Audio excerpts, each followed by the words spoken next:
آقای آرون رودز شروع بعدیمون تقاضا میکنم که صحبتشون رو آغاز کنم. بفرمایید.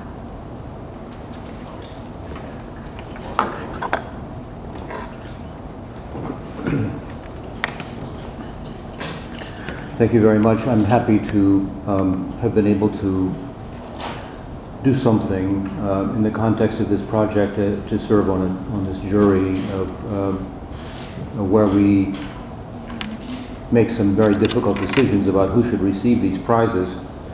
And I'd like to use the opportunity of being here to talk to you a little bit about why these prizes are so important. And they're important because we have to keep working together on behalf of political prisoners and prisoners of conscience and human rights defenders in Iran. The human rights situation in Iran is actually getting worse now. There's a very complete denial of basic civil and political rights in Iran, and the Iranian regime regards human rights as privileges to be decided by the state. They don't really subscribe to the basic ethos of the human rights regime embraced by the international community, which is founded on the idea that human rights are something intrinsic to all human beings and are things that are prior to the government, prior to the actions of any government. There's no freedom of religion in Iran. Women don't enjoy their human rights. There's no right to a free trial, and courts make illegal decisions. Defendants are arbitrarily re-jailed after serving prison terms. There's no respect for the rule of law. And the person, the individual, is really at the complete mercy of the state. Almost 2,000 people have been executed in Iran since the current president took office. He claimed to be a reformer, but nothing has changed in this regard. It's worse, in fact.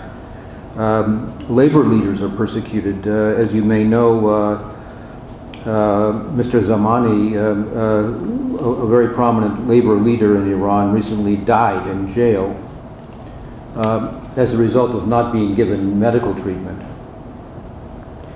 The persecution of minorities, minority activists, and the exploitation and debasement of their environments is a serious problem in Iran.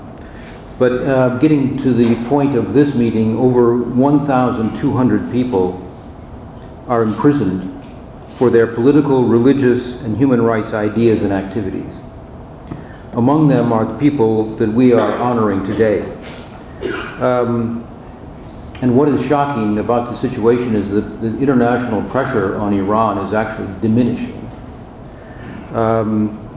The powerful nations like Brazil no longer support the mandate for a special rapporteur on the human rights situation in Iran.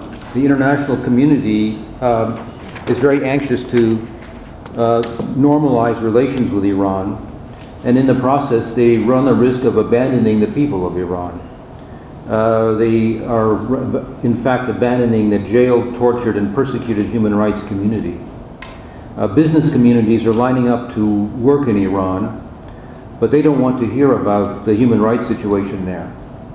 And there's all these factors put us in a very difficult position, and I just want to say that for myself, and I think for many of us here, we're not going to stop our work in Iran.